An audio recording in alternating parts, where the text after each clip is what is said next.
আজকে খুব সহজে বানিয়ে দেখাবো দুধ দিয়ে মোহরি পটলের রেসিপি।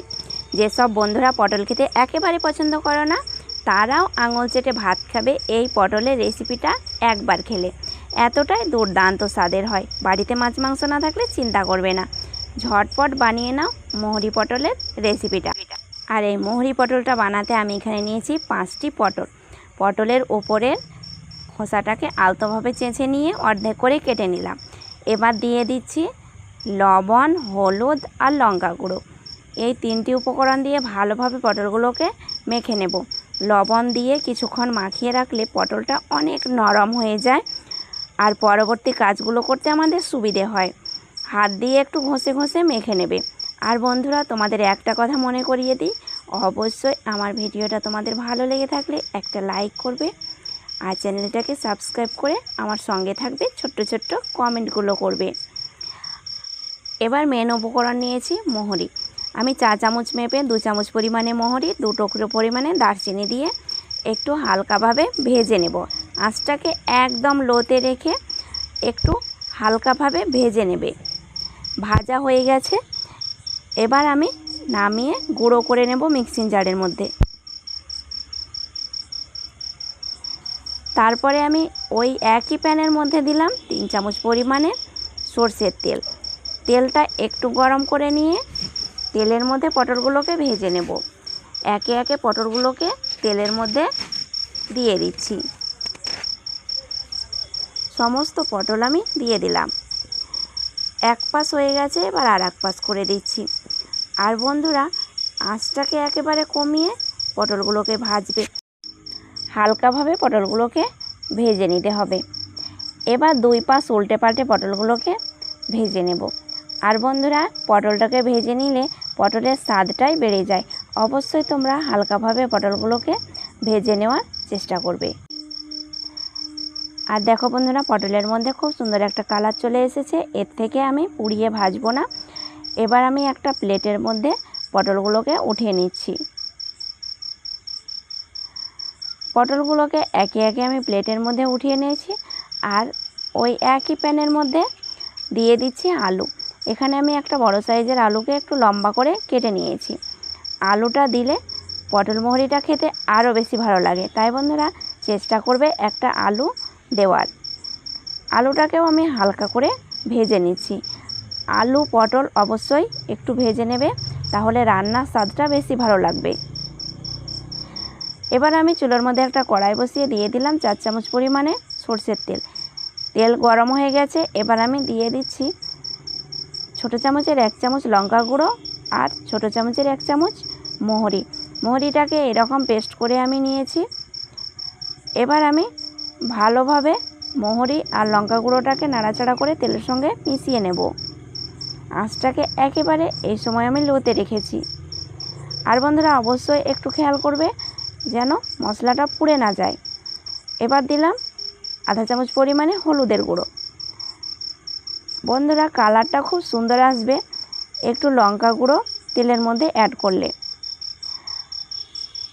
এবার দিয়ে দিচ্ছি 1 চামচ পরিমাণে আদা বাটা। আমি এখানে নিরামিষ রান্নাটা করছি, অবশ্যই তোমরা নিরামিষ রান্না করলে এইভাবে রান্নাটা করে নেবে। এবার আদাটাকে আমি ভালোভাবে তেলের সঙ্গে ভেজে নিলাম। সামান্য পরিমাণে জল দিয়ে দিচ্ছি। একটু জল দিলে মশলাটা ভালোভাবে একটু সময় নিয়ে কষে নেওয়া যায় আর মশলাটা পুড়ে যায় না। কিছুক্ষণ মশলা কষাতে কষাতে দেখবে তেলটা ছেড়ে দিয়েছে, সেই সময় বুঝবে মশলাটা ভালোভাবে কষানো হয়ে গেছে। স্বাদ মতো লবণ দিয়ে দিলাম। আগেও আমি পটল মাখাতে লবণ অ্যাড করেছিলাম, তাই লবণটা বুঝে অ্যাড করবে। এবার আমি দিচ্ছি স্বাদটাকে ব্যালেন্সে আনার জন্যে 1 চামচ পরিমাণে চিনি। এবার সমস্ত উপকরণ একে একে আমি দিচ্ছি আর মশলাটাকে কষে নিচ্ছি। আর দেখো বন্ধুরা, খুব সুন্দর তেলটা ছেড়ে দিয়েছে। এবার আমি দিয়ে দিচ্ছি পটল আর আলু। আলু আর পটলটাকে মশলার সঙ্গে একটু কষে নিচ্ছি। আর এই সময় আমি আঁচটাকে একদম কমিয়ে দিয়েছি। আর বন্ধুরা, একটু মশলার সঙ্গে আলু পটলটাকে অবশ্যই নাড়াচাড়া করে নেবে। পটল আর আলুটাকে মশলার সঙ্গে ভালোভাবে কষে নিয়েছি। এবার দিয়ে দিচ্ছি আধা বাটি পরিমাণে দুধ। এখানে আমি 4 চামচের 3 চামচ পরিমাণে গুঁড়ো দুধ গরম জলের সঙ্গে ঘুলে নিয়েছি। তোমাদের হাতের কাছে গরুর দুধ থাকলে অবশ্যই গরুর দুধ দিয়ে বানাবে। আমার হাতের কাছে নেই, তাই গুঁড়ো দুধ দিয়ে বানালাম।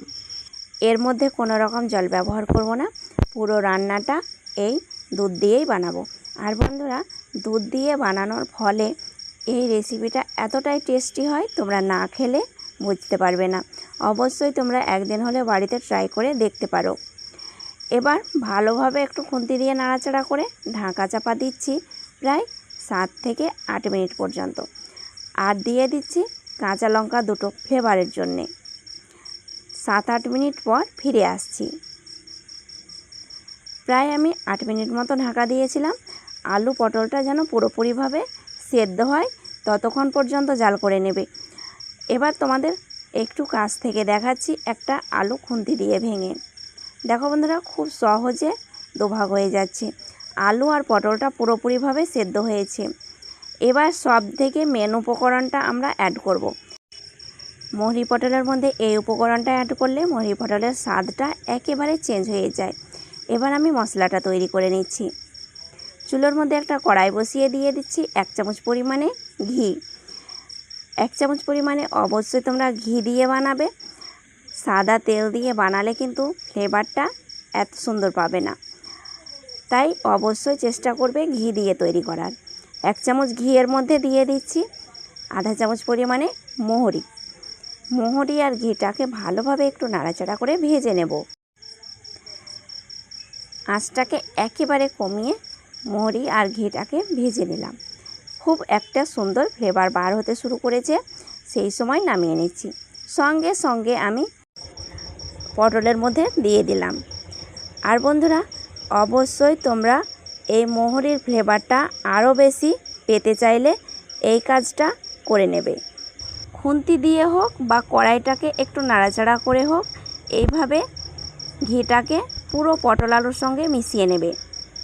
মেশানোর পরে ঢাকা চাপা দিয়ে 10 মিনিট মতো রেখে দেবে। হাতে সময় না থাকলে অবশ্যই 5 মিনিট মতো রাখবে, তাহলে মোহরির ফ্লেভারটা খুব সুন্দরভাবে মোহরি পটলের সঙ্গে ঢুকে যাবে আর খেতে আরও বেশি মজার হবে। আমি প্রায় 10 মিনিট পর তোমাদেরকে দেখাচ্ছি।